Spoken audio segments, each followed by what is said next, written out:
behalf of our country. This is our committee's opening hearing of this Congress. It is my initial hearing as its chairman. Examining the first murder of a U.S. ambassador in nearly 35 years, the killing of 3 other brave Americans, is not a welcome place to start. But it is necessary. The State Department must learn from its mistakes to better protect its employees, many of whom serve in hostile environments.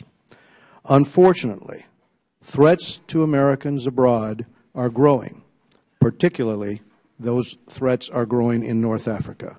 And the attacks last week in Algeria again show the nature of the danger.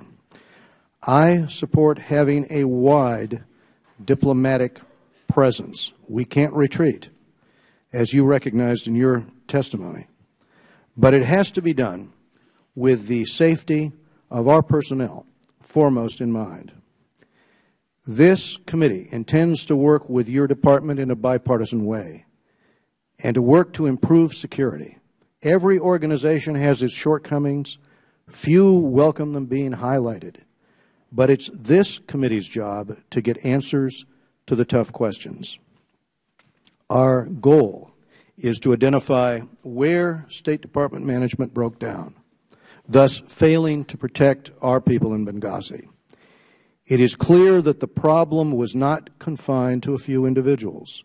The Accountability Review Board, convened by you, Madam Secretary, found, quote, systemic failures and leadership and management deficiencies at senior levels within 2 bureaus of the State Department.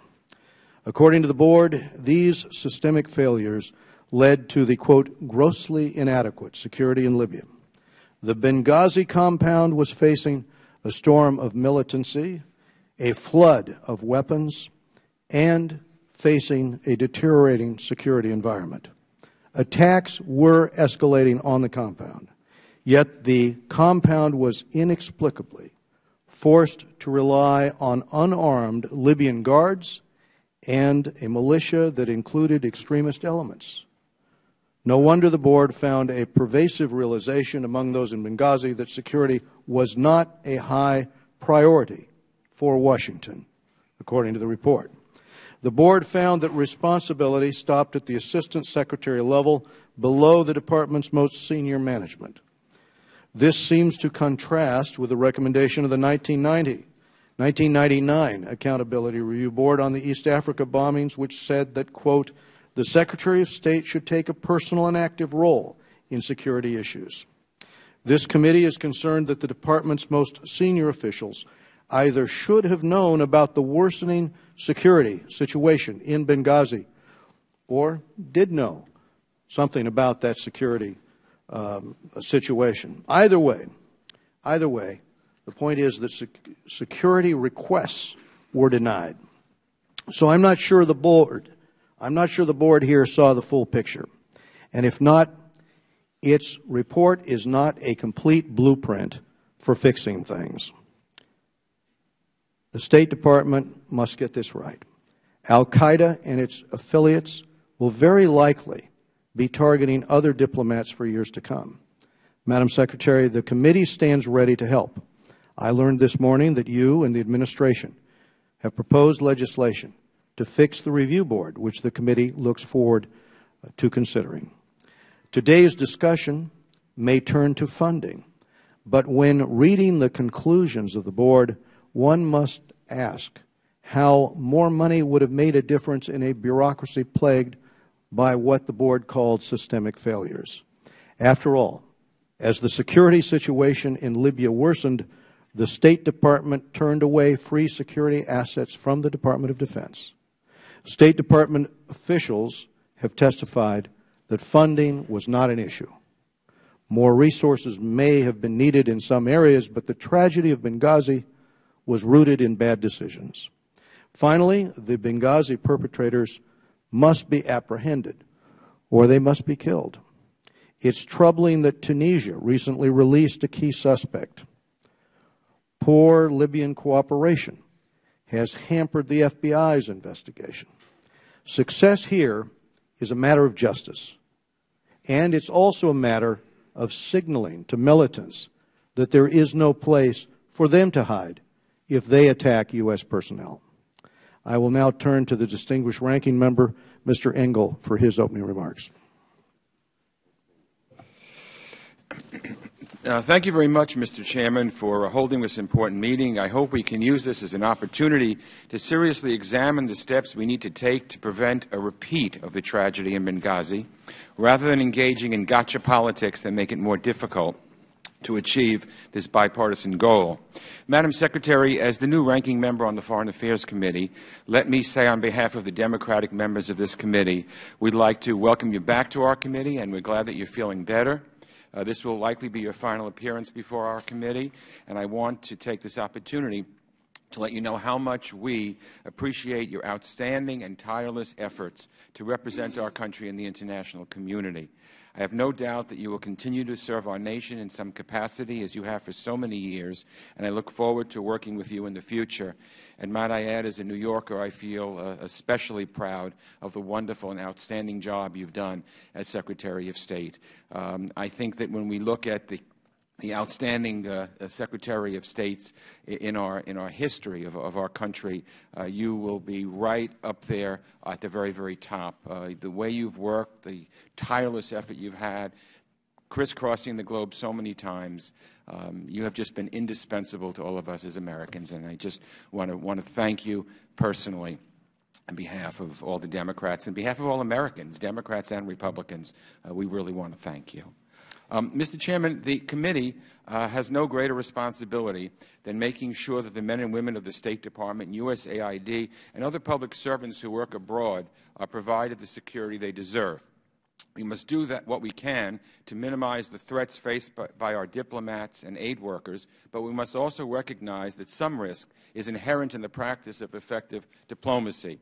We cannot advance America's interests around the world if we isolate ourselves behind embassy walls or limit the deployment of our diplomats to low-risk environments. Let's not learn the wrong lesson from today's hearing.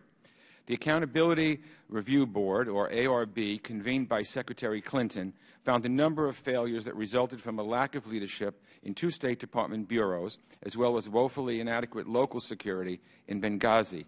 Clearly, mistakes were made. But let's be absolutely clear. Barack Obama was not responsible for the Benghazi attack any more than George W. Bush was responsible for the 9/11 attacks, or Ronald Reagan was responsible for the attacks on our Marine barracks in Beirut, which killed over 200 Marines. And frankly, whether it was called a terrorist attack or not, in the immediate aftermath, as far as I'm concerned, is irrelevant. We just have to make sure that it never happens again, so that in the future our people are protected. That's what I want to get out of all of this.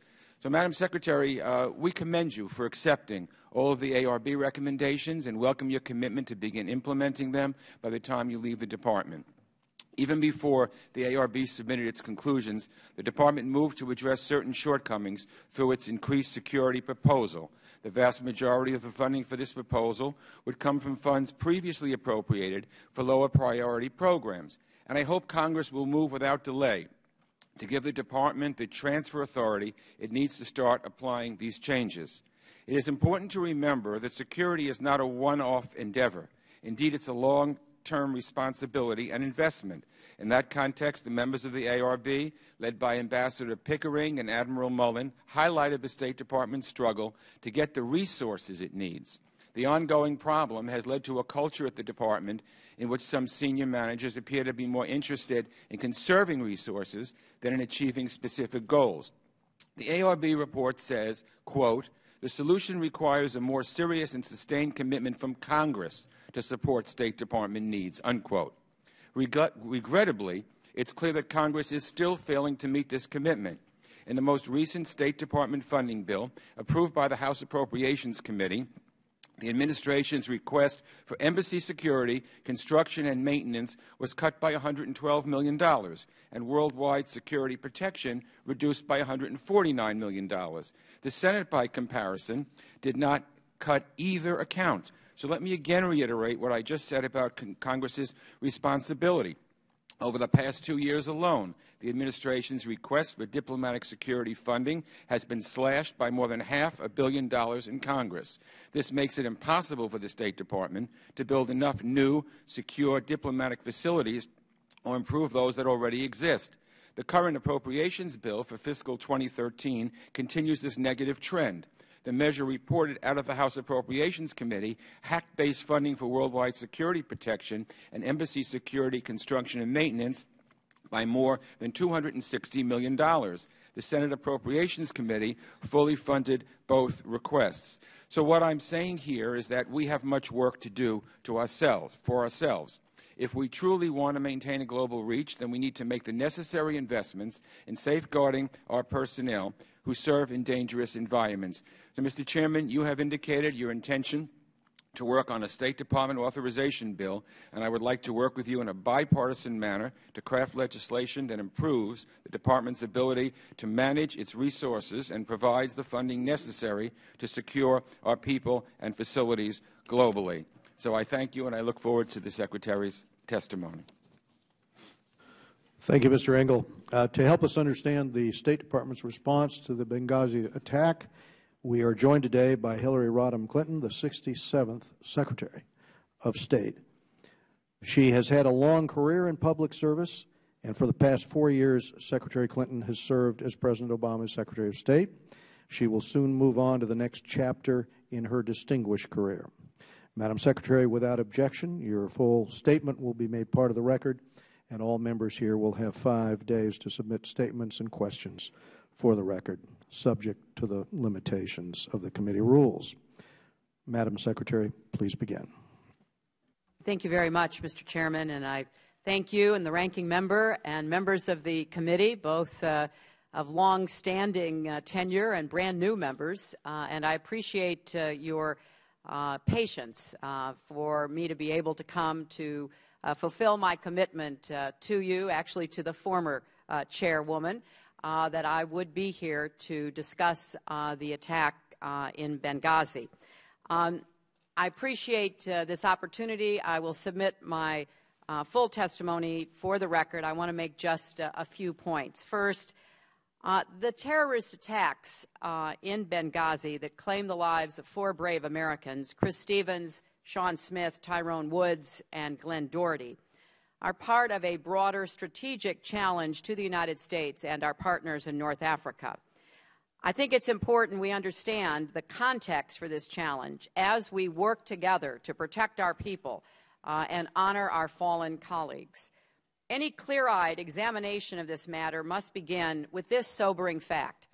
Since 1988, there have been 19 accountability review boards investigating attacks on American diplomats and their facilities. Since 1977, 65 American diplomatic personnel have been killed by terrorists. In addition to those who have been killed, we know what happened in Tehran with hostages being taken in 1979, our embassy and Marine barracks bombed in Beirut in 1983, Khobar Towers in Saudi Arabia in 1996, our embassies in East Africa in 1998, consulate staff murdered in Jeddah, Saudi Arabia in 2004, the Coast attack in Afghanistan in 2009, and too many others. But I also want to stress the list of attacks that were foiled, crises averted, and lives saved is even longer. We should never forget that the security professionals get it right more than 99% of the time against difficult odds because the terrorists only need to get it right once.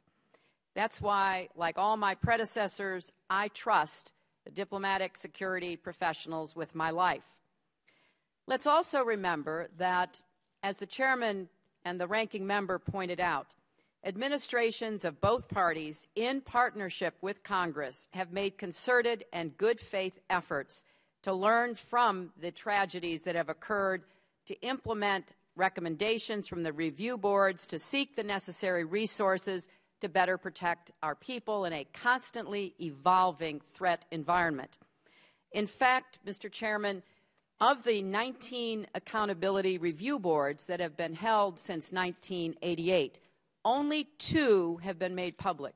I want to stress that because the two that have been made public, coming out of the East Africa embassy bombings, and this one, are attempts, honest attempts by the State Department, by the Secretary, Secretary Albright, and myself, to be as transparent and open as possible.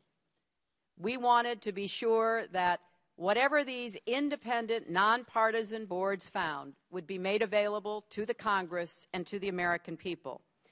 Because as I have said many times since September 11th, I take responsibility, and nobody is more committed to getting this right.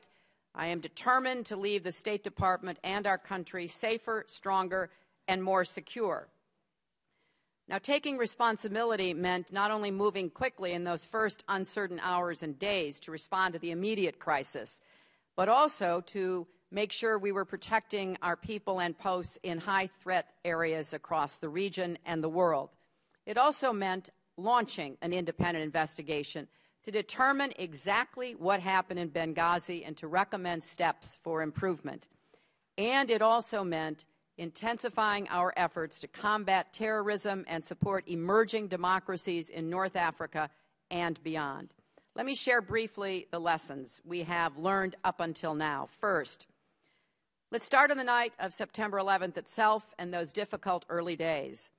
I directed our response from the State Department and stayed in close contact with officials from across our government and the Libyan government. So I did see firsthand what Ambassador Pickering and Chairman Mullen called timely and exceptional coordination. No delays in decision-making, no denials of support from Washington or from our military. And I want to echo the review board's praise for the valor and courage of our people on the ground, especially our security professionals in Benghazi and Tripoli. The board said our response saved American lives in real time, and it did. The very next morning, I told the American people, and I quote, "Heavily armed militants assaulted our compound," and vowed to bring them to justice. And I stood later that day with President Obama as he spoke of an act of terror. Now, you may recall, at this same time period, we were also seeing violent attacks on our embassies in Cairo, Sana'a, Tunis, and Khartoum, as well as large protests outside many other posts from India to Indonesia, where thousands of our diplomats serve. So I immediately ordered a review of our security posture around the world with particular scrutiny for high-threat posts. And I asked the Department of Defense to join interagency security assessment teams and to dispatch hundreds of additional Marine security guards. I named the first Deputy Assistant Secretary of State for high-threat posts so that missions in dangerous places get the attention they need. And we reached out to Congress to help address physical vulnerabilities, including risks from fire, and to hire additional diplomatic security personnel and Marine security guards. Second, even as I took these steps, I quickly moved to appoint the Accountability Review Board because I wanted them to come forward with their report before I left, because I felt the responsibility and I wanted to be sure that I was putting in motion the response to whatever they found. What was wrong? How do we fix it? I've accepted every one of their recommendations. Our Deputy Secretary for Management and Resources, Deputy Tom Nides, who appeared before this committee last month, is leading a task force to ensure all 29 are implemented quickly and completely, as well as pursuing additional steps above and beyond the board. I pledged in my letter to you last month that implementation has now begun on all 29 recommendations. We've translated them into 64 specific action items. They were all assigned to specific bureaus and offices with clear timelines for completion. Fully 85% are on track to be completed by the end of March, with a number completed already. But we're also taking a top-to-bottom look to rethink how we make decisions on where, when, and whether our people should operate in high-threat areas and how we respond. We are initiating an annual high-threat post review, chaired for the first time in American history, I suppose, by the Secretary of State, and ongoing reviews by the Deputy Secretaries to ensure that pivotal questions about security reach the highest level. and we will regularize protocols for sharing information with Congress. Now, in addition to the immediate action we took and the review board process, we're moving on a third front, addressing the broader strategic challenge in North Africa and the wider region. Benghazi did not happen in a vacuum. The Arab revolutions have scrambled power dynamics and shattered security forces across the region. Instability in Mali has created an expanding safe haven for terrorists who look to extend their influence and plot further attacks of the kind we just saw last week in Algeria. And let me offer our deepest condolences to the families of the Americans and all the people from many nations killed and injured in the Algerian hostage crisis. We remain in close touch with the government of Algeria, ready to provide assistance if needed, and also seeking to gain a fuller understanding of what took place so we can work together to prevent such terrorist attacks in the future. Now, concerns about terrorism and instability in North Africa are not new, of course. Indeed, they've been a top priority for this entire national security team. But we need to work together to accelerate a diplomatic campaign to increase pressure on al-Qaeda in the Islamic Maghreb and other terrorist groups in the region. I've conferred with the President of Libya, the foreign ministers and prime ministers of Tunisia and Morocco. 2 weeks later, after the attack, I met with a very large group of regional leaders at the UN and was part of a special meeting focused on Mali and the Sahel. In October, I flew to Algeria to discuss the fight against AQIM. In November, I sent Deputy Secretary Bill Burns on an interagency group to Algiers to continue that conversation. And then, in my stead, he co-chaired the Global Counterterrorism Forum that was held in Abu Dhabi and a meeting in Tunis, working not only on building new democracies, but reforming security services. These are just a few of the constant diplomatic engagements that we are having, focused on targeting al-Qaeda's syndicate of terror, closing safe havens, cutting off finances, countering their extremist ideology, slowing the flow of new recruits. We continue to hunt the terrorists responsible for the attacks in Benghazi and are determined to bring them to justice. And we're using our diplomatic and economic tools to support the emerging democracies, including Libya, in order to give them the strength to provide a path away from extremism. But finally, the United States must continue to lead in the Middle East, in North Africa, and around the globe. We've come a long way in the past 4 years, and we cannot afford to retreat now. When America is absent, especially from unstable environments, there are consequences. Extremism takes root, our interests suffer, and our security at home is threatened. That's why Chris Stevens went to Benghazi in the first place. I asked him to go. During the beginning of the revolution against Gaddafi, we needed somebody in Benghazi who could begin to build bridges with the insurgents and to begin to demonstrate that America would stand against Gaddafi. Nobody knew the dangers or the opportunities better than Chris. First during the revolution, then during the transition. A weak Libyan government, marauding militias, even terrorist groups. A bomb exploded in the parking lot of his hotel. He never wavered. He never asked to come home. He never said, let's shut it down, quit, and go somewhere else. Because he understood it was critical for America to be represented in that place at that pivotal time. So, Mr. Chairman, we do have to work harder and better to balance the risks and the opportunities. Our men and women who serve overseas understand that we do accept a level of risk to represent and protect the country we love.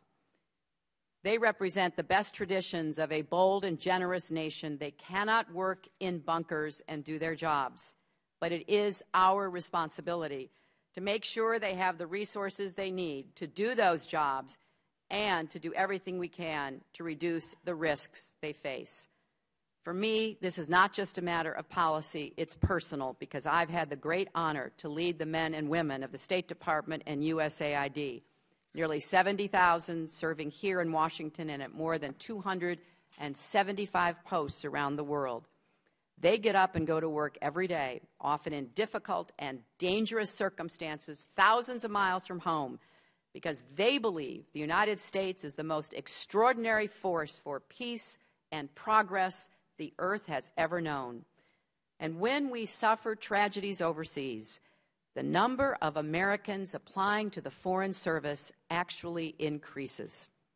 That tells us everything we need to know about the kind of patriots I'm talking about. They do ask what they can do for their country, and America is stronger for it.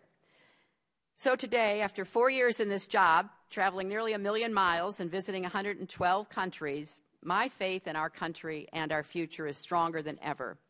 Every time that blue and white airplane carrying the words United States of America touches down in some far-off capital, I feel again the honor it is to represent the world's indispensable nation.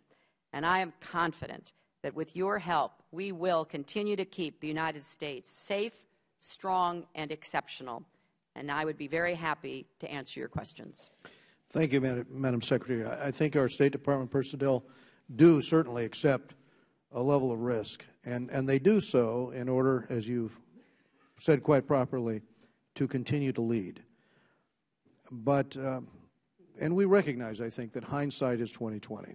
But with regard to the Benghazi attacks, what is probably most disturbing as the question comes before the committee and as the media looks at the situation, the dots here were connected ahead of time.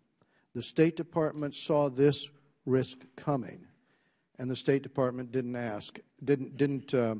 act in order to prevent what could have been handled probably by answering the requests by our personnel. So if we look at the State Department email exchange on top officials in the Bureau, written right after the assassination attempt on the British ambassador in June of 2012, here's the exchange. Quote, "This is very concerning when you start putting the events together. The anti-American demonstration, the attack on our compound, and now the UK motorcade attack. If the tide is turning and they are now looking for Americans and Westerners to attack, that is a game changer. We are not staffed or resourced adequately to protect our people in that type of environment. We are a soft target," unquote. So here's the point. Senior officials fully appreciated the grave threats in Benghazi. They knew that al-Qaeda was there. They knew that our security was insufficient. But instead of adding security, in this case they took it away, they withdrew mobile security detachment teams. They sent packing a special team that the Defense Department provided, and provided at no cost. So if senior officials knew that our diplomats weren't safe and weren't adequately staffed, then why did they continue to withdraw security? I think that's the first question. In testimony this morning, you said you never saw those requests, and I understand that. Last month, though, Deputy Secretary Burns testified that memos regarding the deteriorating security situation did make their way to the 7th floor, to top management. So what senior official was he referring to when he talks about top management there? Who in the senior management was responsible for responding to those requests that were coming from the field? That would be my question. Well, there's a lot of important questions in that, Mr. Chairman, and let me begin by saying that I was aware of certain incidents at our facility and the attack on the British diplomat. I was briefed on steps taken to repair the breach in the perimeter wall after the June bombing, steps taken to reduce off-compound movements. Our team, led by security professionals, but also including intelligence professionals and others, did not recommend, based on those incidents, abandoning Benghazi, in part because over the last years we have become accustomed to operating in dangerous places in Pakistan, in Iraq, excuse me, in Afghanistan, in Yemen, and elsewhere. And we do, as by necessity, rely on security professionals to implement the protocols and procedures necessary to keep our people safe. And as I said in my opening statements, I have a lot of confidence in them because, you know, most of the time they get it right. But I was also engaged, and I think this is what Deputy Secretary Burns was referring to, in the issues related to the deteriorating threat environment, particularly in Libya. There were other places across the region we were also watching to try to see what we could do to support the Libyan government to improve the overall stability of their country, to deal with the many militias. We have many programs and actions that we were working on. I had a number of conversations with leading Libyan officials. I went to Libya in October of 2011. In fact, shortly before the attack on Benghazi, we approved Libya for substantial funding from a joint state DoD account for border security, CT capabilities, and WMD efforts. So I want to just clarify that there were specific instances and assessments going on primarily by the security professionals related to individual posts, including Benghazi. But what I saw was a communique which indicated that, in fact, those assets, like the security site team, were in fact pulled.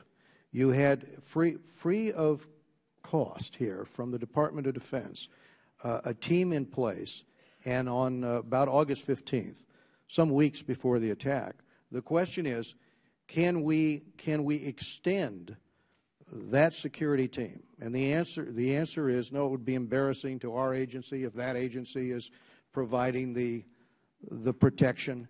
That struck me as a little bit of the problem that we had before between the CIA and the FBI, between, you know, two agencies that were more focused perhaps on the rivalry than they were on providing the security. And we're full circle, and now, based on the literal reading of those memos, here you had the requests. So that's my question. Okay, they didn't come to the conclusion that we should increase security. But what about the question of having with security actually withdrawn August 15th in terms of the security site team provided by the Department of Defense? Well, I'm glad you raised that. The ARB looked into this as it looked into everything. It does not even discuss the SST or recommend that our personnel on the ground should have asked for its continued deployment. And I think that's in part because the SST was based in Tripoli. Right. It hardly ever, less than 2% of the entire time it was in Libya, did it even go to Benghazi. Its responsibilities, which were about the siting of and security of the embassy, were focused on Tripoli, and it was not an open-ended arrangement as it has been understood. It was intended as an interim measure, and the experts who were there played vital roles. They were communications specialists, airfield specialists, trained medics. They helped to stand up our embassy in Tripoli when we reopened it. And I think it's important that they were very helpful with the embassy, but at the end of the day, they really were not focused on, nor did they pay much attention to Benghazi. And I think since their primary mission was at the embassy did acquire a lot of assets, and that was the decision that they should not be extended for a third time. Madam Secretary, thank you. We're going to go to Mr. Engel of New York. Thank you very much, Mr. Chairman. Madam Secretary, you and the State Department have rightfully taken responsibility for what happened, convened the ARB, and you're implementing its recommendations. But as I said in my opening statement, we need to be clear-eyed that there is blame to share right here in Congress. Over the past 2 years alone, the administration's request for diplomatic security funding has been slashed by more than $500 million in Congress, and the current appropriations bill for fiscal 2013 continues this negative trend by slashing funding for worldwide security protection, embassy security, construction and maintenance by more than $260 million. So I'd like to ask you, Madam Secretary, do you think that Congress has provided adequate resources for diplomatic security in recent years? Can you talk about security priorities you have not been able to complete? due to an inadequate budget? And what advice would you give the committee as it considers funding to protect our diplomats? And I want to also add, what would happen even worse to the security of our diplomats and our diplomatic facilities if there is a sequester or worse, a government shutdown? Has the State Department begun planning for the dangers of Congress not agreeing on a budget? Well, Congressman Engel, this is a bipartisan problem. Since 2007, the Department has consistently requested greater funding for embassy construction and diplomatic security. But with the exception of 2010, the Congress has consistently enacted less than requested. Most notably in 2012, the Department received $340 million less than requested, close to 10% less. Now, over the last 2 years, cuts to the embassy construction, security, and maintenance budget was almost 10% of that as well. Now, the ARB, and I would refer to them because, you know, they had an independent view of this, has recommended an increase in facilities funding to $2.2 billion per year to restore the construction levels that were called for in the 1998 ARB report. But I think it's also fair to make the point the ARB made. Consistent shortfalls have required the government to try to prioritize, and the Department has attempted to do that. But I do think that there became a culture of reaction, you know, as the ARB report says, husbanding resources and trying to figure out how to do as much with as little as possible. And so although our prioritization was certainly imperfect, the funds provided by Congress were inadequate. So somehow we have to work on both ends of that equation. Now, what can you do? Well, first of all, we came up with a request to the legislative and budget staffs for transfer authority language, namely taking money we already had in this budget and letting us move it quickly to do what the ARB told us to do. More Marine security guards, more diplomatic security guards, more construction and upgrades. We were able to get that included in the Senate version of the Sandy supplemental, which passed on December 28th, but we were unable to get the language included in the House version. This is not new money. So first and foremost, I would greatly appreciate this committee weighing in, working with your counterpart in the Senate to give us this transfer authority. Otherwise, we're going to be behind the curve again. Secondly, I think it's very important to change the laws about best value contracting versus lowest price technically qualified.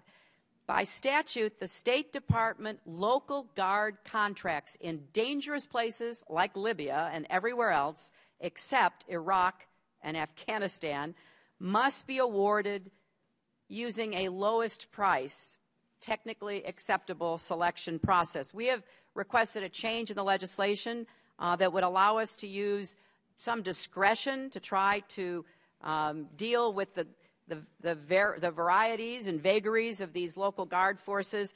We currently have it, as I said, in Afghanistan, Iraq, and Pakistan, but it's going to expire. So that's something else that I would respectfully ask this committee to look into. And finally, the point that the chairman made and that you echoed, Congressman, an authorization. You know, working on an authorization. I was on the Armed Services Committee in the Senate. We did an authorization every year, no matter what was going on in the world. It was a great organizing tool. It made sure that our defense needs were going to be met. I believe that in the world in which we're living, our diplomacy and development needs are very important, but we don't have the same focus. And so working with the Senate Foreign Relations Committee on an authorization where you can look at everything and you can have subcommittees really delving into all of these different issues, coming up with an authorization, I think, would be a great step forward.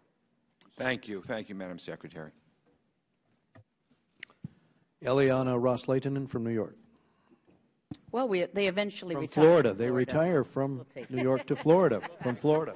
We'll take them either way. New Jersey, New York, come on down. Madam Secretary, there are a lot of New Yorkers already down there, I think, aren't there? But you can only vote once. Remember, we're very, very picky about that. Thank you for the positive working relationship that we have had during your tenure at the State Department. I request that I get written responses for the questions that I'm going to ask.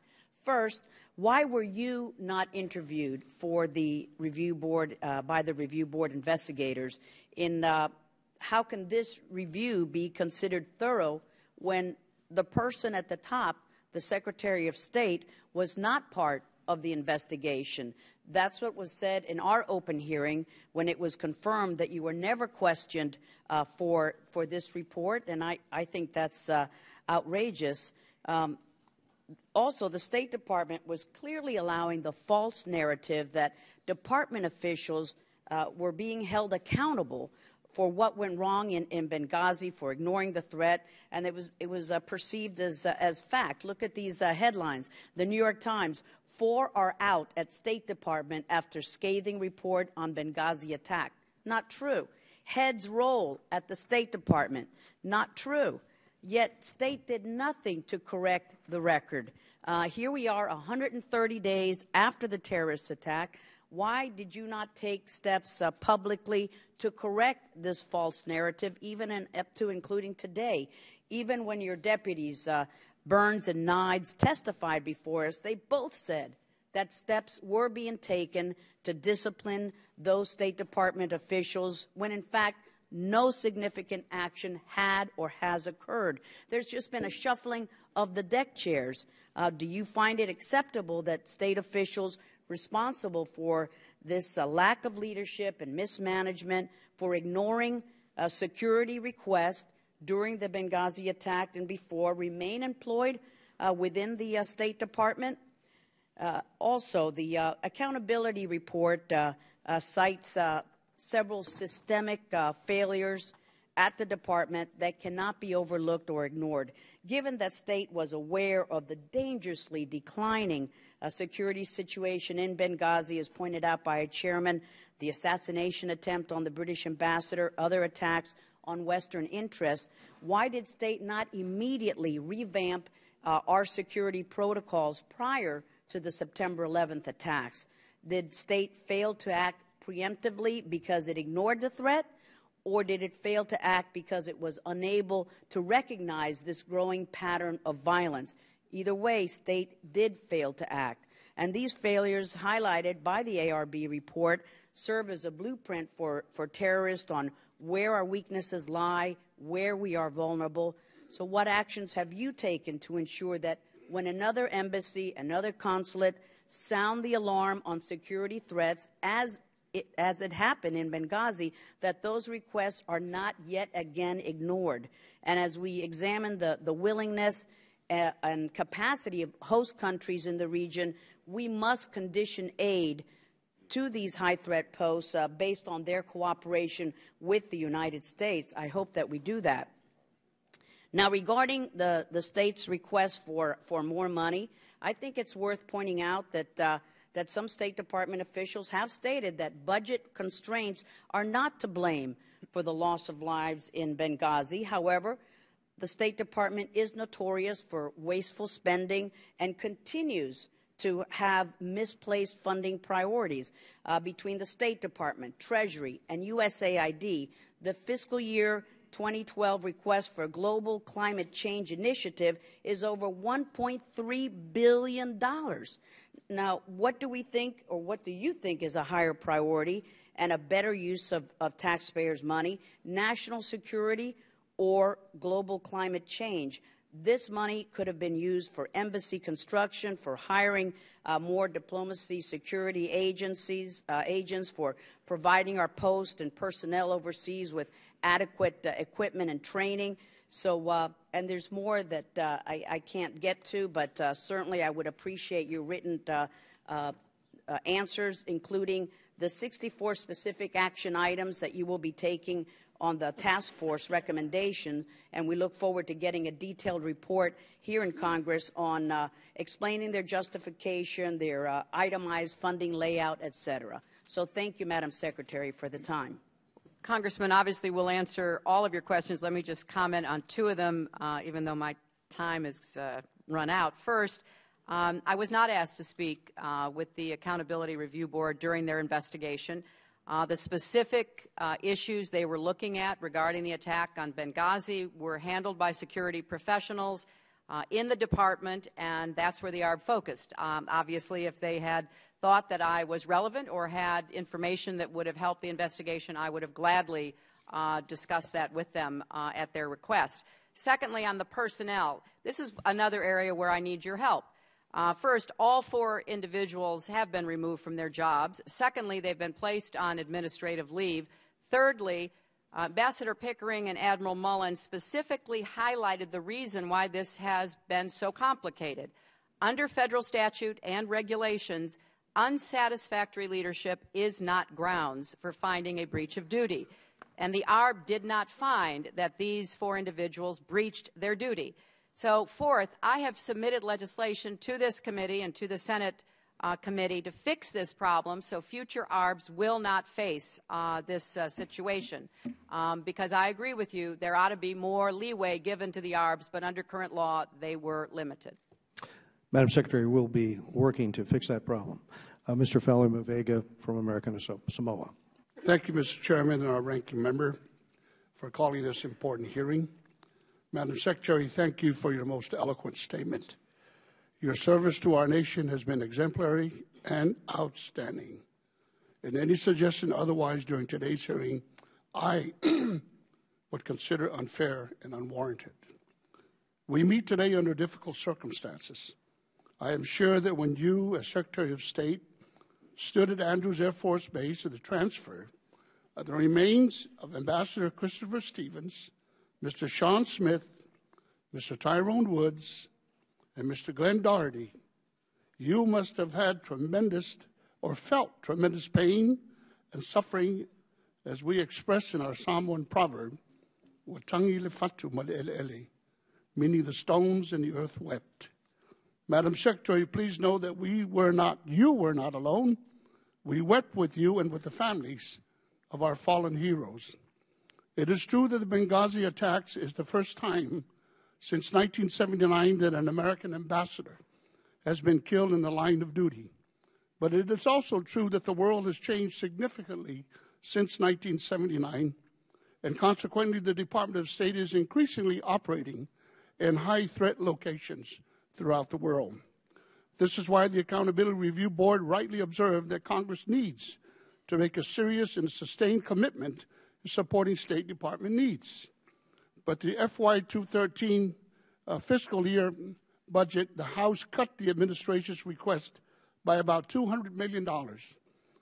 However, having been provided $2.6 billion in security funding, I wonder if Congress had done its part and fulfilled its responsibility in providing the State Department with the necessary resources and funding to meet its needs, especially to provide security for our embassies and consulates throughout the world.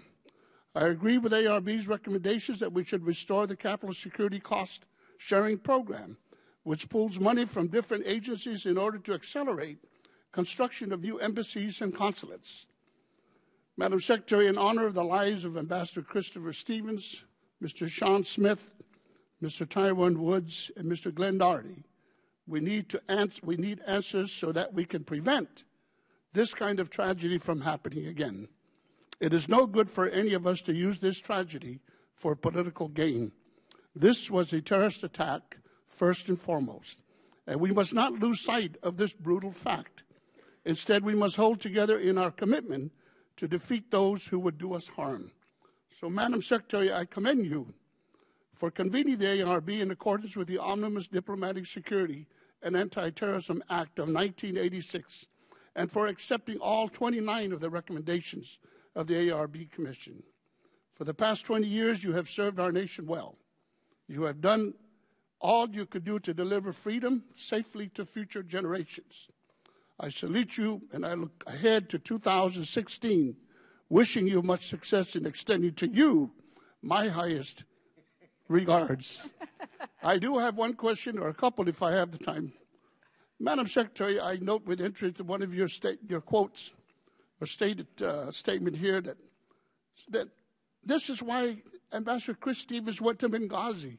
I want to get the sense that the commitment that our Foreign Service officers throughout the world is second to none, even at the risk of their lives. And I wish and my colleagues would understand, yes, we have logistical problems, yes, we have funding, but the fact that this people willingly did this, not only because of his love for the leaders and the people of Libya, but because he was so proud to represent this great nation of ours.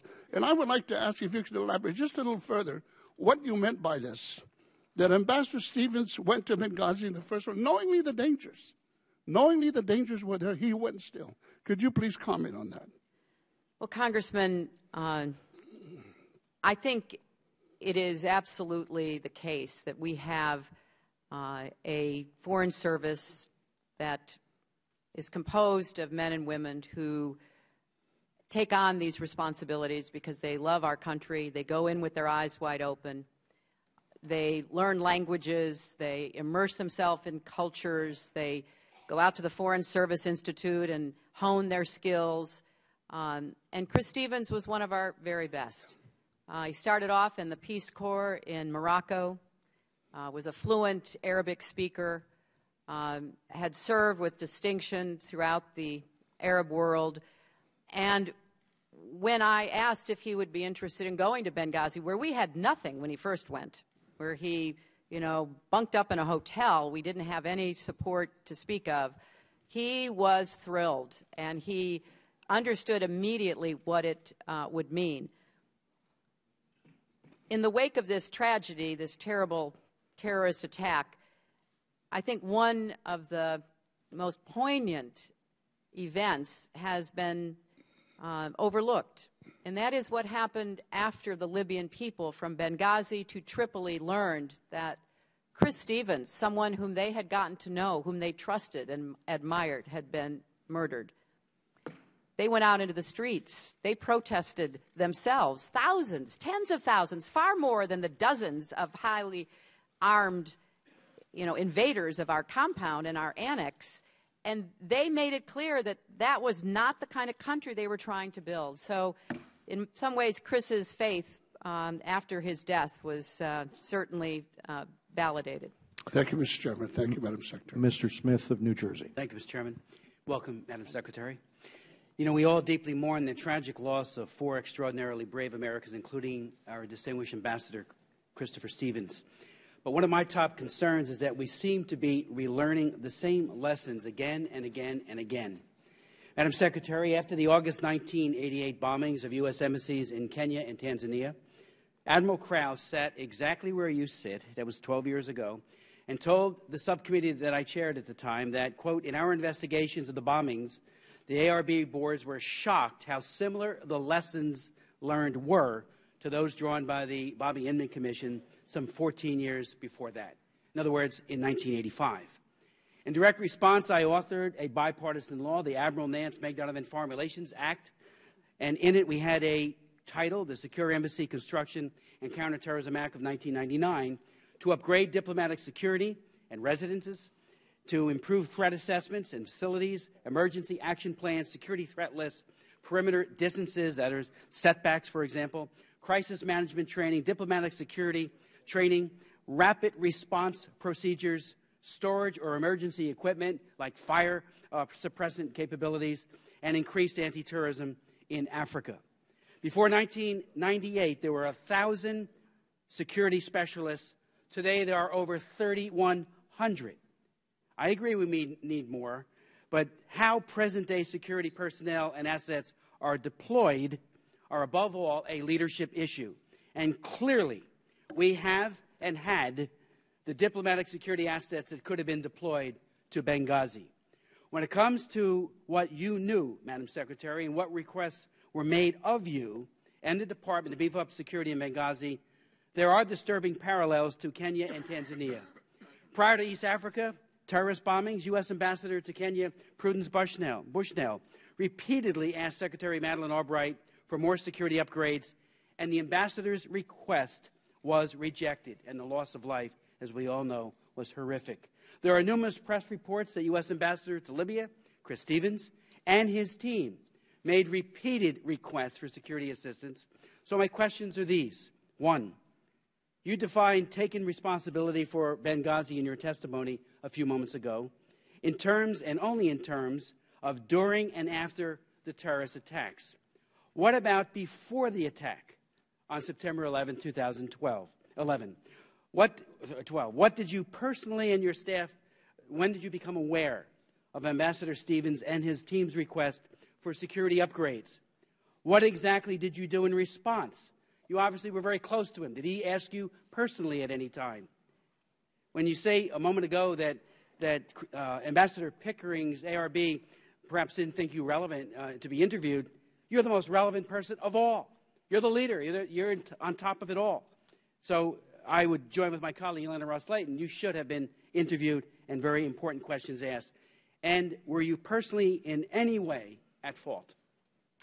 Well, first, Congressman, I'm well aware of the work that you did after the 1998 bombings, and I think that work and the legislation that you championed has been very important in protecting our people around the world.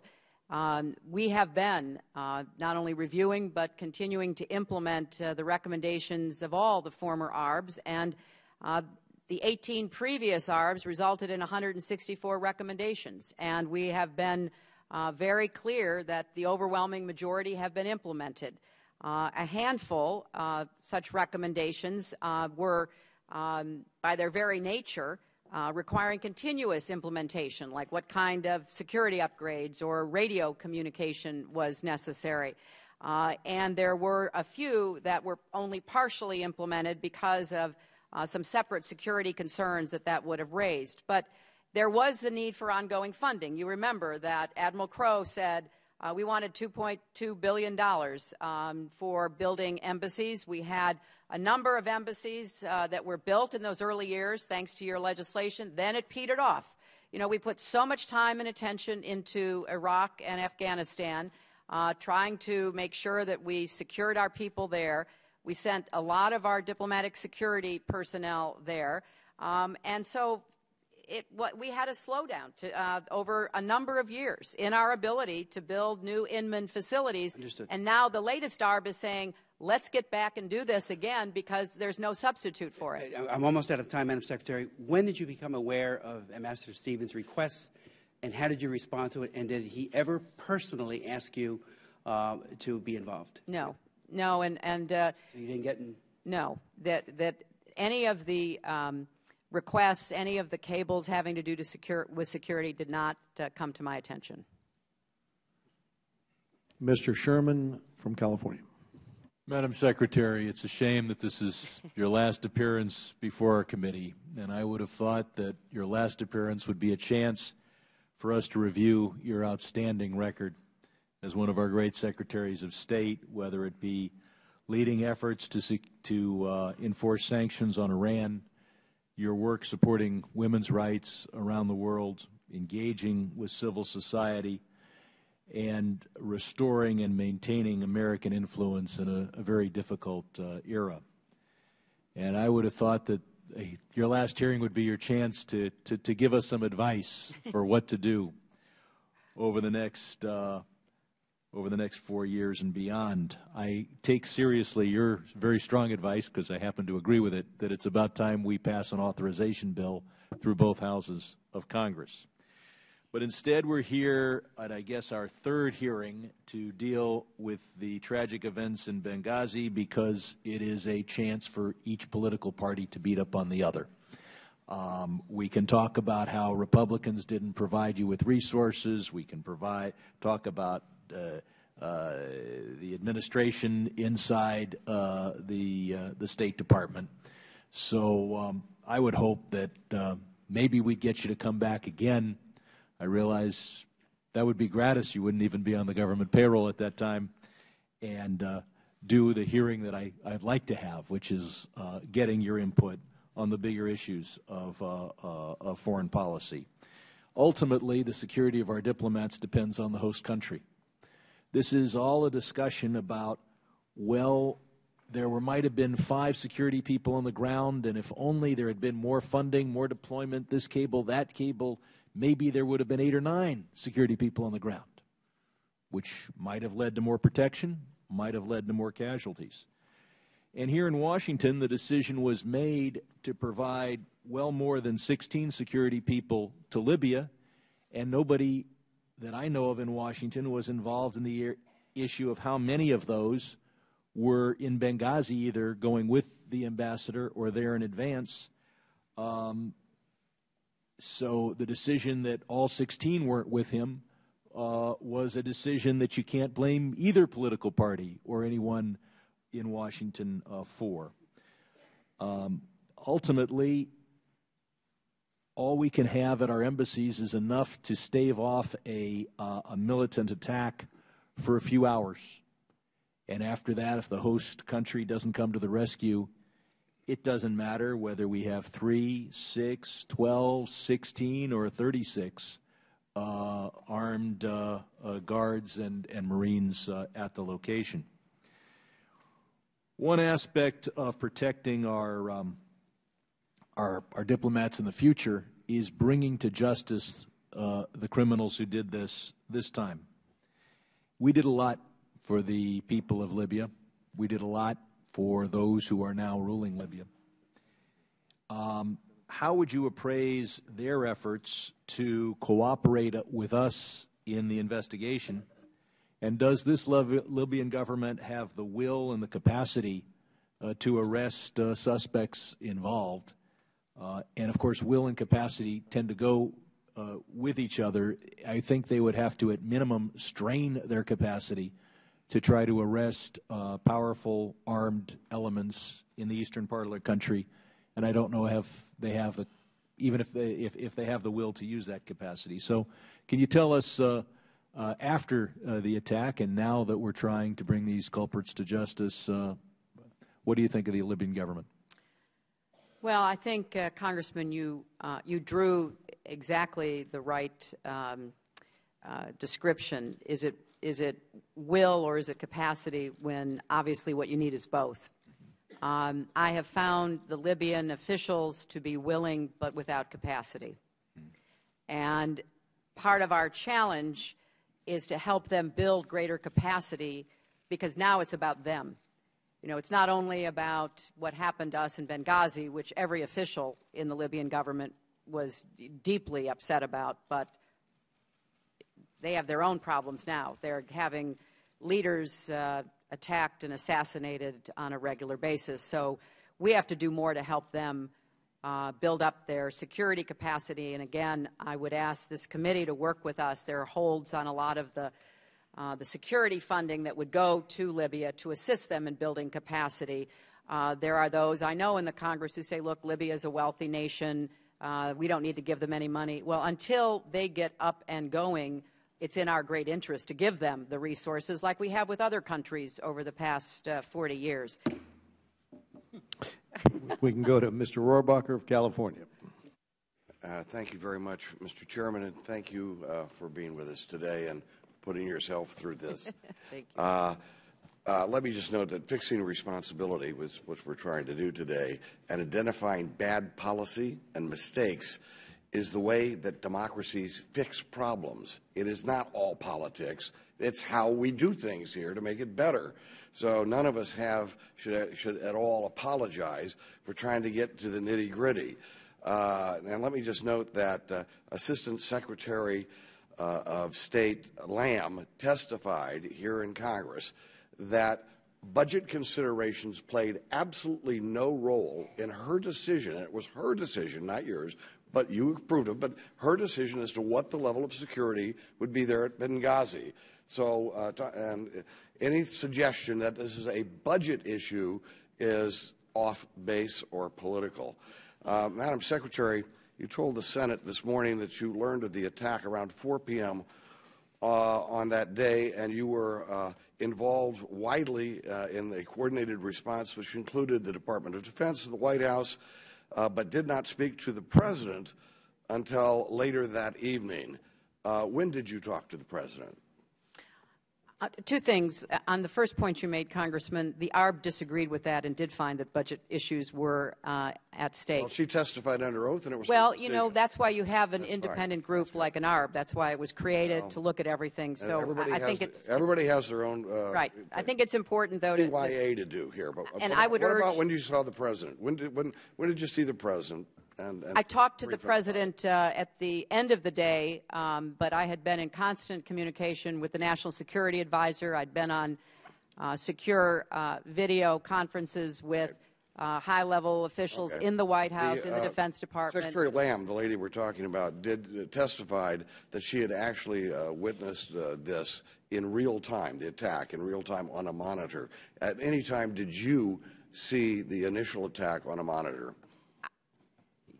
Or the president? Congressman, there was no monitor. There was no real time. We got the surveillance videos some weeks later. That was the first time we saw any video of the attack. So there was I think there was a misunderstanding. I think that perhaps, I'm just trying to clarify this. I may be going beyond my brief here, but I think perhaps what she meant was, was there audio? she was on an open, she was talking to DS people who were trying to understand what was going on. Well, I will have to say that Admiral Mullen, in briefing us, suggested that they had seen some kind of video, and that within a few moments, it was very clear that this was a very coordinated terrorist attack, and not some demonstration that had gone awry. Well, I think the surveillance video, which some of you may have seen in a classified setting, does demonstrate what happened that night. As you were dealing with the crisis as it went on, did you think or act on the basis that this was a film protest gone out of control? And when you briefed the president, did you tell him that? Or did you tell him, which Admiral Mullen suggests you knew by then, that this was a well-planned and executed terrorist attack? Which was the president told? Well, first of all, I said the very next morning that it was an attack by heavily armed militants. The president said that morning it was an act of terror. At the same time, however, I was dealing with protests against our facilities that were clearly connected to that video. Right. Yeah. So we were managing a number of such Let's just say that events. you noted that, and it can be, you know, people do this so that you can say that you said it, but the emphasis, we all remember what the emphasis was, over and over and over again. It was repeated that we had enraged the Islamic terrorists, which, by the way, what's that do? When you say that we enraged the Islamic terrorists, that means we're at fault. They're not at fault. And then to look and see that the only people that I know who are in jail right now is the filmmaker. Isn't this a little disconcerting? Well, first, Congressman, I want to be clear that, of course, it was a terrorist attack. The very next day, I called it an attack by heavily armed militants on our compound.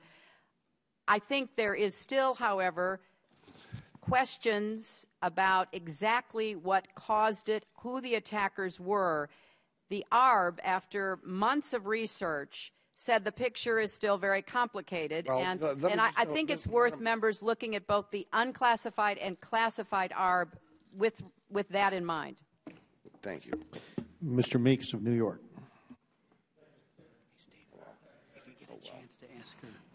Let me first thank you. Well, first I want to thank you for an extraordinary daughter who came to the Rockaways after Sandy. Thank you. Just helping people, unannounced, without fanfare, just getting down and helping people because they needed help after that terrible storm. And so just extraordinary public service. And then I want to also say, Madam Secretary, that you have been a Secretary of State at an extraordinary time in the history of the United States of America and the world. And you have managed the challenge in an equally extraordinary manner. When you took the job, America had a tarnished image abroad. You have revived our brand, traveled over 1 million miles to the furthest reaches of the world, to the most challenging areas, and touched the lives of the most vulnerable. With your leadership of initiatives like the QDDR, you have deepened our confidence that foreign aid can be responsibly spent. on behalf of a grateful nation and of definitely the people of the 5th Congressional District, I want to thank you for a job well done. The attacks on our mission in Benghazi were a painful reminder to all of us that our diplomats, of course, are in harm's way, and they are in some of the same unstable and even hostile environments as our military. Yet they don't have the same means of protecting themselves. And sadly, we go back and we've talked, and I know at this committee I heard Admiral Mullins and Ambassador Pickering say that money was and is in the budget is very important and makes a difference. Yet, and sadly, this House has failed to do its part in addressing the challenges they face even after the tragedy of the Benghazi attacks. You, however, have been responsibly and accepted the recommendations of the ARB and put measures in place immediately after the September attacks that demonstrate that you are serious about changing the status quo. But of course, again, it's a two-way street. Congress has failed to act in a meaningful way, and I believe it's a shame on the leadership for its failure to give the State Department the authority to transfer already appropriated funds, not new money, already money that you have toward funds to bolstering security for our diplomats, to give you that discretion. And shame on the House for its failing to adequately fund the administration's request for diplomatic security funding. Now, I hope that this Congress will act swiftly to fix these critical funding matters. It is also my hope, as you've said, that we finally have a state authorization bill that the President can sign into law. But let me ask you this question. At the time of the Benghazi attacks, you've indicated there was risings going on in Egypt and in Yemen and in Tunisia.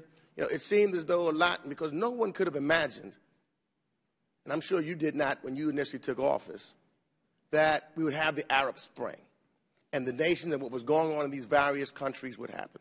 I want to ask you a question that's somewhat, I guess, what Mr. Sherman was asking about, because just to get your thoughts on what we might do as members of Congress and how we might move forward with the nations of the Arab Spring so that maybe that is a way that we can prevent these kinds of things from happening in the future. Well, it's an excellent question, Congressman, and deserves a very thoughtful answer longer than the time I have. But let me just make 3 quick points. First, we cannot retreat from, give up on, turn our backs on these new Arab Spring revolutionary countries and new regimes. They are very new. Most of them have leaders that have never run anything. They have come from backgrounds where they are suspicious of security because security was a dirty word. It threw them in jail. It, harassed themselves and their families. So we have to do some work, and that work requires that we stay engaged. Secondly, we have to do a much better job in helping rebuild security apparatus that can be used. Quick example, we had a terrible assault on our embassy in Tunis. And I called the president of Tunisia. I said, you have got to send reinforcements right now. Our embassy is going to be overrun. He sent it. It stopped. The government really has been responsive, understanding that, these terrorists, these extremists, don't just threaten us in Western countries. They threaten the stability and the future of these governments. So we have to help them the way we helped Colombia in years ago. And finally, we need to do a better job conveying a counter-narrative to the extremist jihadist narrative. I've said this to this committee before, a lot of new members on it. We have abdicated the broadcasting arena. Yes, we have private stations, CNN, Fox, NBC, all of that. They're out there. They convey information, but we're not doing what we did during the Cold War. Our Broadcasting Board of Governors is practically defunct in terms of its capacity to be able to tell a message around the world. So we're abdicating the ideological arena, and we need to get back into it. We have the best values. We have the best narrative. Most people in the world just want to have a good, decent life that is supported by a good, decent job and raise their families, and we're letting the jihadist narrative fill a void. We need to get in there and compete, and we can do it successfully. Mr. Shabbat of Ohio. Thank you, Mr. Chairman. Madam Secretary, first, let me thank you for your service, and I wish you the best in your future endeavors, mostly.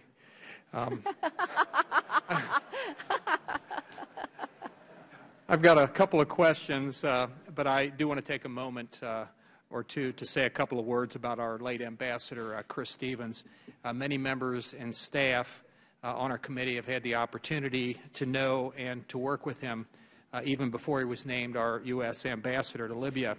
And I think all would agree that he was one of our most able diplomats.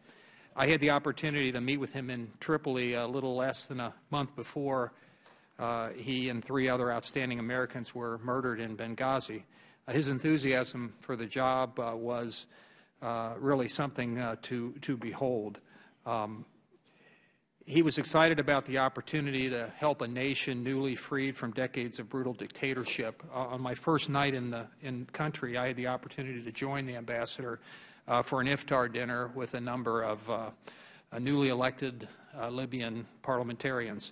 They were optimistic about building a democracy, creating a vibrant economy, and restoring fundamental human rights for the Libyan people. And he was as enthusiastic as they were about the prospects. There's no question that he'll be missed by all who knew him and who worked with him.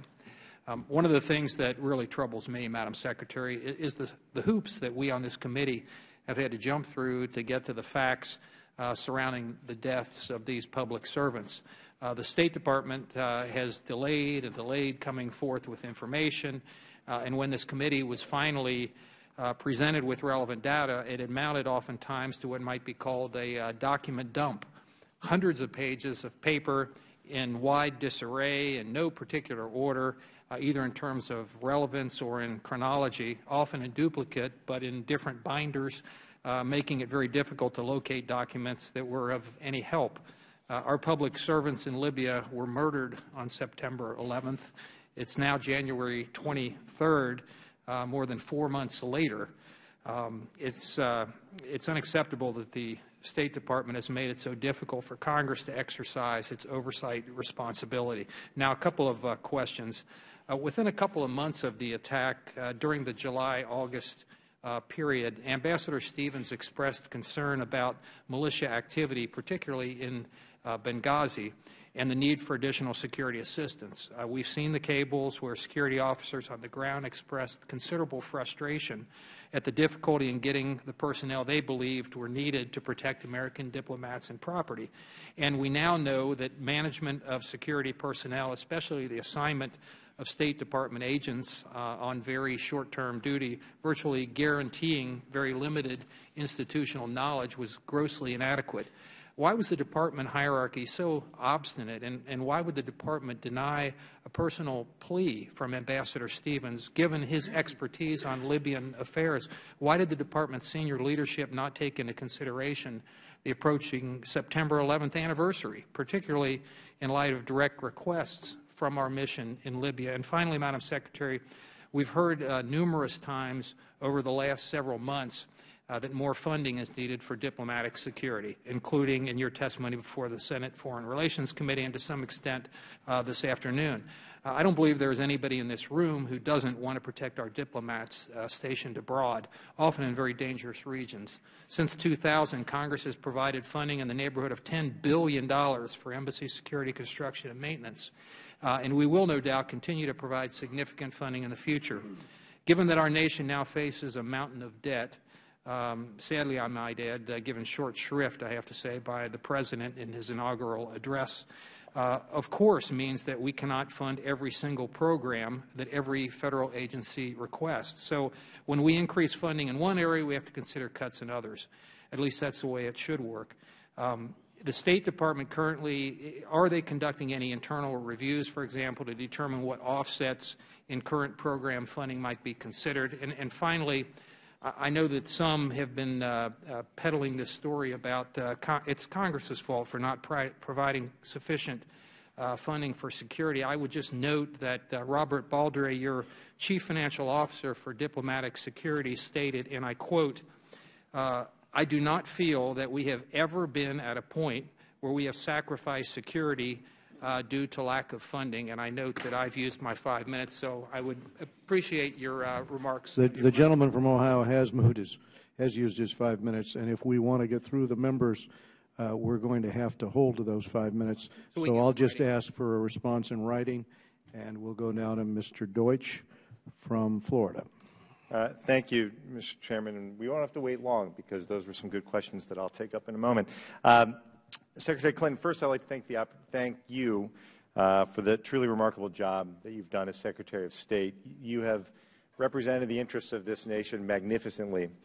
And I, for one, hope that after a bit of rest you will consider a return to public service. And should that return bring you to Florida, I will look forward to welcoming you there. I'd be remiss if I did not take this opportunity to once again thank you for your efforts on behalf of my constituent, Robert Levinson, who went missing in Iran in 2007, now 2,147 days ago. And I ask that the Department continue to do everything that it can to return Robert to his family. I also want to thank you for the ways that you've handled the tragic events in Benghazi. Your personal commitment to ensuring that those Americans who serve American interests overseas, often at great risk to themselves, is a testament to the commitment that you've shown throughout your tenure at State to strengthen our diplomatic efforts around the world. And I'd like to return to Mr. Shabbat's question. There's an awful lot of debate here on the Hill about how we spend our dollars.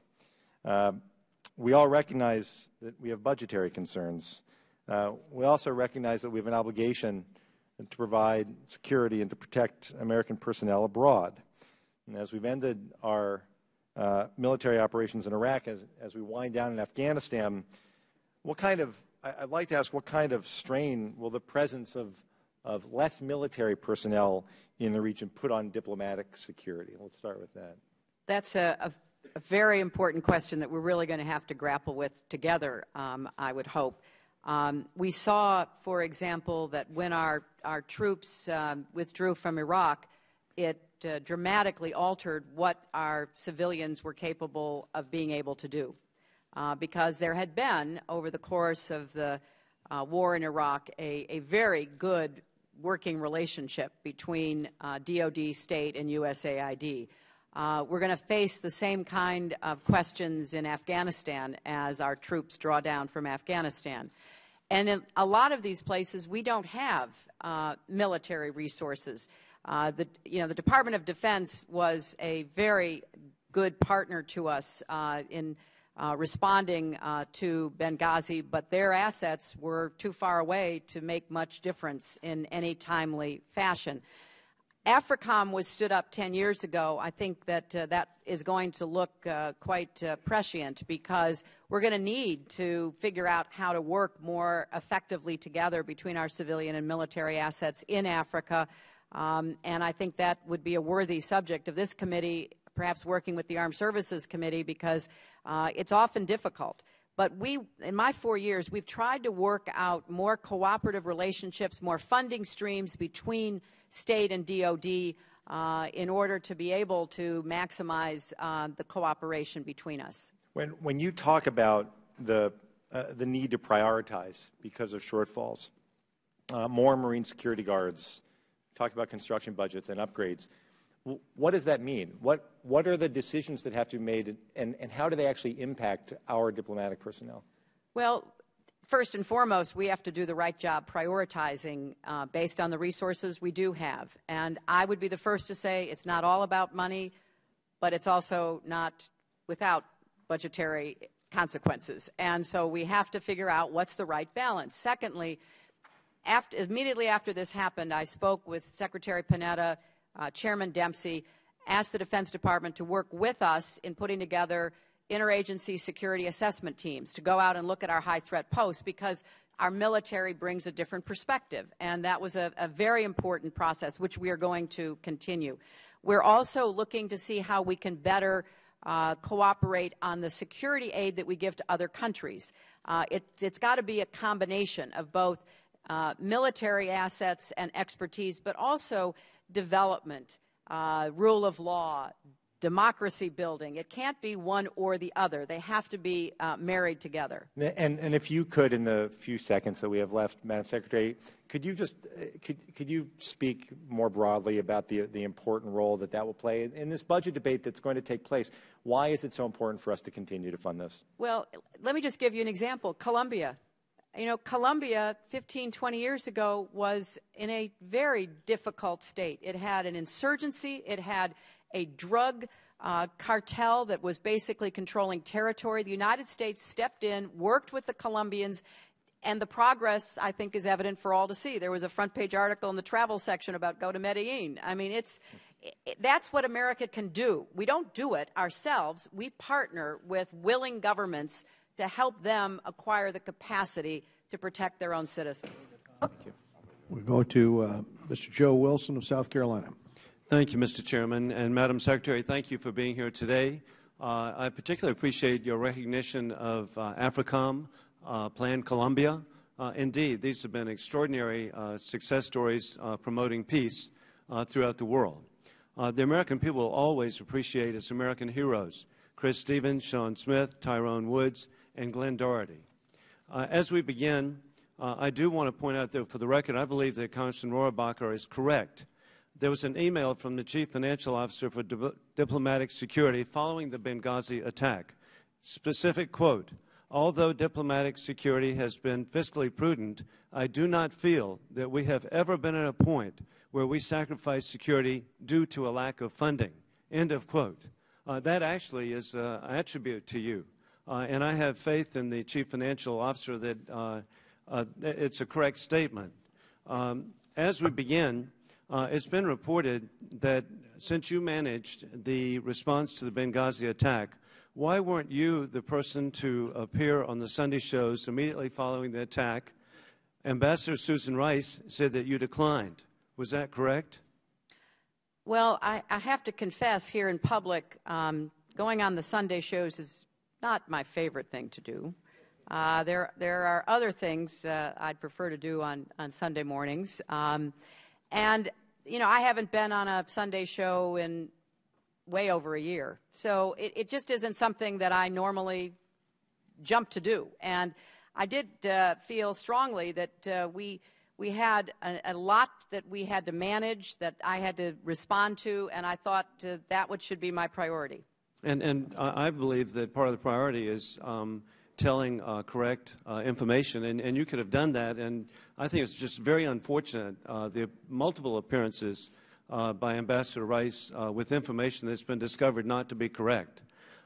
In the November 21st, 2012 edition of the Charleston Post and Courier, a letter was published by William J. Boudreau, a retired Foreign Service officer of Seabrook Island. He wrote, "Within the U.S. State Department, there's an office known as Ops Center. It is located in the Office of the Secretary of State. It is staffed around the clock, 24/7, by seasoned Foreign Service officers. Its function is to be sensitive to any threat to American interests wherever they might arise.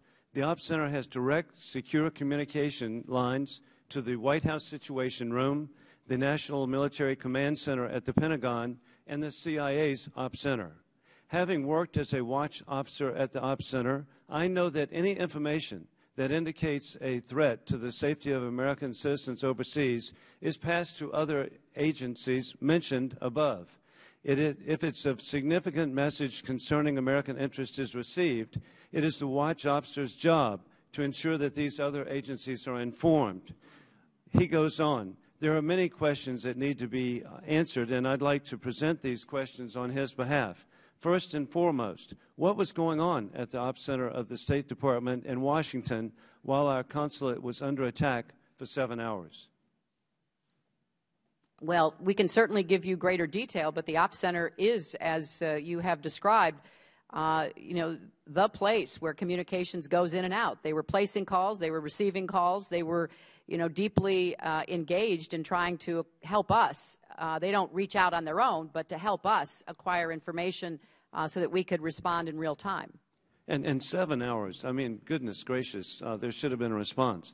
Why the delay in labeling the attack as terrorism when it was immediately known that it was? Well, again, I would say, Congressman, that We described the attack. I described the attack the next morning. The President called it an act of terror. There was as you will find in reading both the unclassified and classified version of the ARB, there was a lot of questions about who was behind it, what motivated it, and the ARB says those questions are still not fully answered today. And he continues, why weren't Marine Guards posted in Benghazi in the first place? Because historically, Marine Guards are at posts where there is classified information. Marine Guards have not historically had the responsibility for protecting personnel. Their job is to protect and, if necessary, destroy classified material. At our compound, there was no classified material. And he continues, in line with everybody else, pointing out that there were requests to enhance security that were denied. We weren't able to reach all the questions. I appreciate you responding to Mr. Boudreaux's questions. I will submit them for the record for your office for a written response. Thank you, Congressman. Karen Bass of California. Thank you very much. Thank you, Chairman Royce and Ranking Member Engel, for convening this hearing.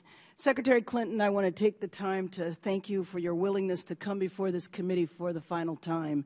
And I want to offer my sincere and deep gratitude for your remarkable service to our nation. I'm also very glad to know that you're feeling much better. Thank you. For the past 4 years and well before, you have put country first, and for that, our nation is indebted to you.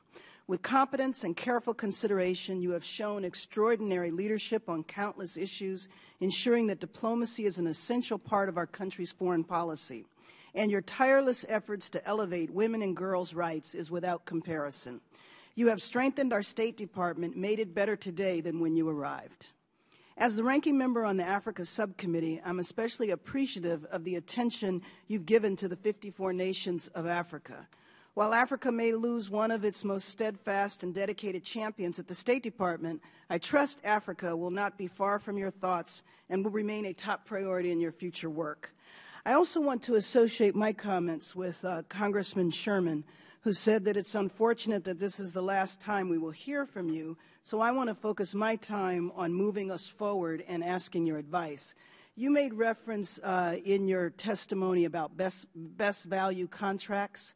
And you mentioned, I believe, several nations where best value contracts are not used. And in thinking about Africa and the instability in a number of nations in Northern Africa, Central Africa, Mali, what we're dealing with now, I want to know whether or not those nations are subject to those type of contracts and whether or not exemptions or waivers should be made. What should we do? Well, Congresswoman, thank you very much for your emphasis on Africa, which I think is going to be increasingly important. There are only 3 nations where the State Department has an exemption by Congress for using different contracting rules in order to get the best value for our country. Those are Iraq, Afghanistan, and Pakistan. So every other country in the world, we are under the kind of contracting rules that I think do interfere with our capacity to get the best deal, particularly when it comes to security, that we should in these countries where the threats, unfortunately, are going to always be with us. Should we look to extend that to Mali, to the DRC, to Somalia? Well, I would certainly recommend, there was an article I think in one of the newspapers today that went into some detail. Basically, here's how it started. For more than 2 decades, federal laws required the State Department to select the cheapest rather than the best contractor to provide local guard services at its embassies abroad. And, there's that old saying, you get what you pay for. And this lowest price provision started off in 1990, but it has just stayed with us, and I would respectfully request that this committee take a hard look at it. If you can't do a total lifting of it for everybody, at least look at the high threat posts where obviously we did it for Iraq, Afghanistan, and Pakistan, and the countries you're naming are countries that I think would fall into that category. Well, thank you very much. Among the various Islamic extremist groups operating in Africa today, AQIM, Al-Shabaab, Boko Haram, to name a few, in your view, which pose the greatest direct threat to the United States? And then given the limited capacity and are in some cases the limited political will of the countries in which these groups operate, Are U.S. military intelligence and security assistance resources devoted to these threats adequately or appropriately balanced? And what recommendations would you have for us? Well, I think if you're focusing just on North Africa, Al-Qaeda is a brand name as much as an organization. People wake up, they form these jihadist groups, they then claim to be associated with, somehow affiliated with Al-Qaeda in order to gain some credibility with local people as well as beyond.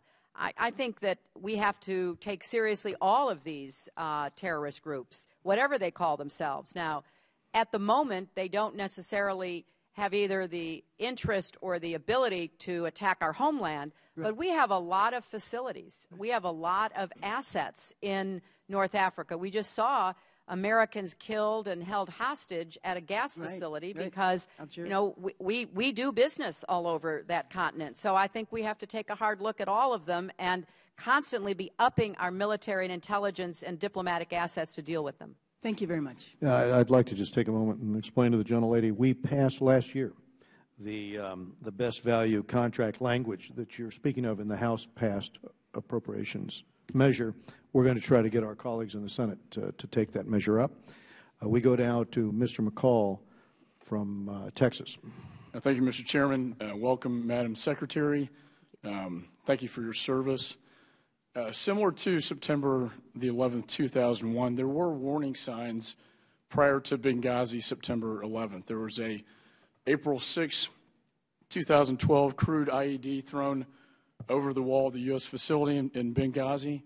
On May 22, 2012, Red Cross building in Benghazi hit by 2 RPGs.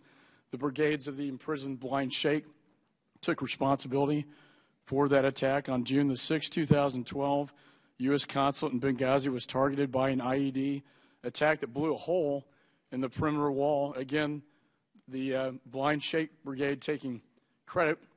And then on August 16th, we have this cable that's been widely reported, a classified State Department cable warning that the Benghazi consulate could not withstand a coordinated attack. And the regional security officer believed our consulate could not be protected at an emergency meeting less than 1 month before the attack on 9/11. A contingency plan was supposedly drafted to move the operations to the CIA annex about a mile away from the compound. This cable is presumed to have been shared by senior staff. It was sent to your office. It was sent to the NSC. And even on September the 11th, the day Ambassador Stevens was killed, he personally warned about, quote, growing problems with security in Benghazi and growing frustration with security forces and the Libyan police. Were you aware of this cable, this August 16th cable? Congressman, that cable did not come to my attention. I have made it very clear that the security cables did not come to my attention or above the Assistant Secretary level where the ARB placed responsibility, whereas I think Ambassador Pickering said the rubber hit the road. Now, I think... Can I ask you a question? When were you aware of this cable? After the ARB began to, gather information and material, which of course who within your office did see this cable? I'm not aware of anyone within my office, within the Secretary's office, having seen the cable. Within the National Security Council? I have no information or awareness of anyone in the National Security Council having seen that cable. Was this cable a surprise to you? Congressman, it was very disappointing to me that the ARB concluded there were inadequacies and problems in the responsiveness of our team here in Washington to the security requests that were made by our team in Libya. And I was not aware of that going on. It was not brought to my attention, but obviously it's something we're fixing and intend to put into place protocols and systems to make sure it doesn't happen again. Well, I certainly hope so. I think when you have a United States ambassador personally warning about the situation over there, sending this cable to your office. If I could, 1.43 million cables a year come to the State Department. They are all addressed to me. They do not all come to me. They are sorted through the bureaucracy. Certainly somebody within your office should have seen this cable, in my judgment. Can I ask one last question? But I just want to clarify, you know, as with regard to the security requests subsequent to the August 16th cable, our personnel in Libya had not submitted any additional security requests to Washington at the time of the September 11th attack. Now, there was an ongoing dialogue, as you know, between Libya and Washington. I think it is... Reclaim my time is very limited. An emergency meeting was held and a cable sent out on August 16th by the ambassador himself, warning of what could happen. And this cable went unnoticed by your office. That's the bottom line. That's how I see it. The facts as we have them, Congressman, and I will be happy to have people give you this in detail. The August 16th cable stated that security requests for Benghazi would be forthcoming. The RSO in Benghazi submitted to Tripoli a preliminary list of proposed security recommendations on August 23rd, but no requests were submitted to Washington before the attacks. Now, this sounds very complicated, and to some extent it is. We're trying to simplify it and avoid the kind of problems that I hope we can fix that. One last question. Why was he in Benghazi on September the 11th? I'm going to go now to Mr. William Keating. I'll submit that question in writing. That would be fine. We're going to go now to Mr. William Keating of Massachusetts. Thank you, Mr. Chairman. You know, I must say that after the tragedy last September, one of the things that just moved me so much were the comments of the family members of one of the heroes who lost their lives, Glenn Doherty in Massachusetts. And I'm paraphrasing them, but they told people that they shouldn't lose sight over who was ultimately responsible for these deaths. An amazing statement, putting things into perspective here. And the other thing they mentioned was, do not lose sight of the causes that these men gave their lives for. And as a person who has advanced those causes, I want to thank you for your incredible service as Secretary of State.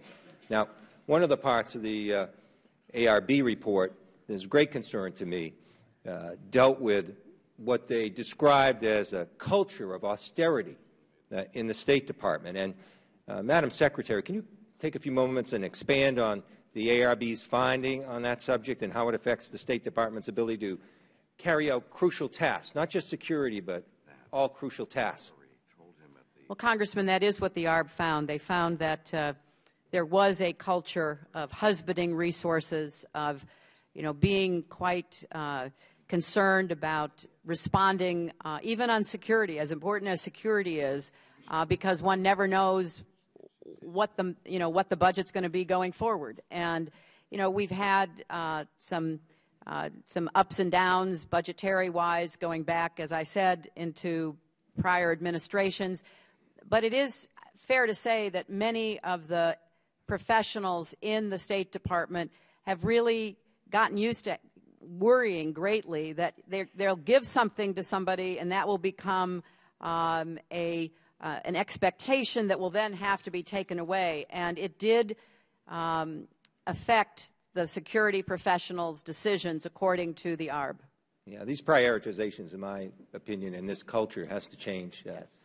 Not just for security reasons, but for our overall mission. And just quickly, too, with the crisis in Mali and the insurgency there and the spreading jihadist threat in northern Africa and Maghreb and the Arabian Peninsula, in that area, they're relatively technologically advanced. And there's threats that go along those lines that I'm concerned about in terms of cultural austerity there as well. Cyber threats and other security upgrades that are going to be vitally necessary. And I hope those kind of things are not lost as we review this situation. Can you just comment on what we need in that regard going forward and how much of a threat this may pose to us? Well, you mentioned a word that is rarely mentioned in these hearings, but I predict will be a major threat to us, and that's cyber, because it's not only going to be nation states where we already are seeing cyber intrusions, both against our government and against our private sector, but increasingly, non-state actors will have more capacity to disrupt, to hack into, to put out false information, to accuse the United States of things that can, light fires before we can put them out. So, I think it's important we have a really thoughtful, comprehensive review about the threats of today and the threats of tomorrow. And that will help guide the committee. It'll help guide the Senate and certainly the administration in working together to answer them. Thank you. And thank you, Madam Chairman. And I think I'm going to do something that hasn't been done yet. I'm going to yield back the rest of my time. We go now to Mr. Poe of Texas. Thank you, Mr. Chairman. Madam Secretary, thank you once again for your service to our country. Gordon Rowan from Oregon, Frederick Butasio from Katy, Texas, and Victor Lovelady from my district of Atascocita, Texas. 3 Americans overseas killed, not in Benghazi, but killed at a remote gas facility in Algeria. Killed, in my opinion, because they were Americans. Over the last weekend, myself and others have tried to get information. I will just say that there's too much, in my opinion, red tape from trying to get just basic information to the families as to what happened in a situation like that. I would hope that the State Department would look at that protocol and try to streamline it because people died. The Algerian government now reports, after they have captured some of the terrorists alive, some from claiming to be from Egypt. One says that after interrogation by the Algerian government, whatever that interrogation may entail, that there were Egyptians involved in the Benghazi attack, and that were at the attack on the gas plant in Algeria. At the time of the Benghazi attack, Ansar al-Sharia, the next day, terrorist group, as you know, they claimed responsibility for the attack. We probably don't know if the statements made by the Egyptian terrorists that was captured are true, if Egyptians were followed or were involved in that attack or not. It does seem to show that the whole region is very fluid, with different groups getting together, causing mischief throughout the entire region. As of today, several months later, after the attack in Benghazi, has, to your knowledge, any person been put currently in custody anywhere by any government for the responsibility or as a suspect involved in? Congressman, there is one potential suspect who has been placed under monitoring by the Tunisian government. There are other suspects that the FBI are both closely following and consulting with partner governments.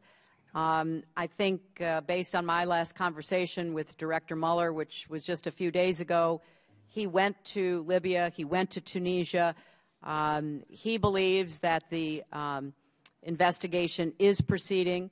I know that the FBI has been up on the Hill doing classified briefings with certain committees. I don't know about this committee, but I certainly hope that the FBI is able to investigate, identify, and hold responsible those who waged this attack against us. And I think that based on their work, they feel that they are pursuing some very positive leads. Okay. My understanding is the Tunisian person that was held in Tunisia was released by a judge there, and that person has been released. So basically, we don't really know at this point who did it. Well, Congressman, I confirmed with Director Mueller, who was just in Tunisia meeting with their high officials, that this person is basically under law enforcement surveillance and forbidden to leave Tunis. Director Mueller told me that that had been confirmed to him by the Tunisians. Just very briefly, we don't know who, no one's been held accountable, charged with this offense. Before Gaddafi was taken out, my understanding is the nation of Qatar shipped in 18 shipments, 20,000 tons of weapons, machine guns, RPGs into the region to help different groups overthrow Omar Gaddafi. Did the United States give a wink and a nod to this? And I'd like a written answer to that, Mr. Chairman. Thank you. We'll go now to Mr. Cicilline from Rhode Island. Thank you, Mr. Chairman.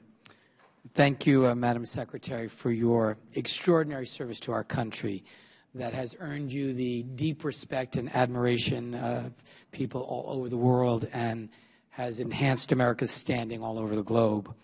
Your leadership on women's issues, LGBT equality, supporting emerging democracies, and enhancing American national security are too numerous to list.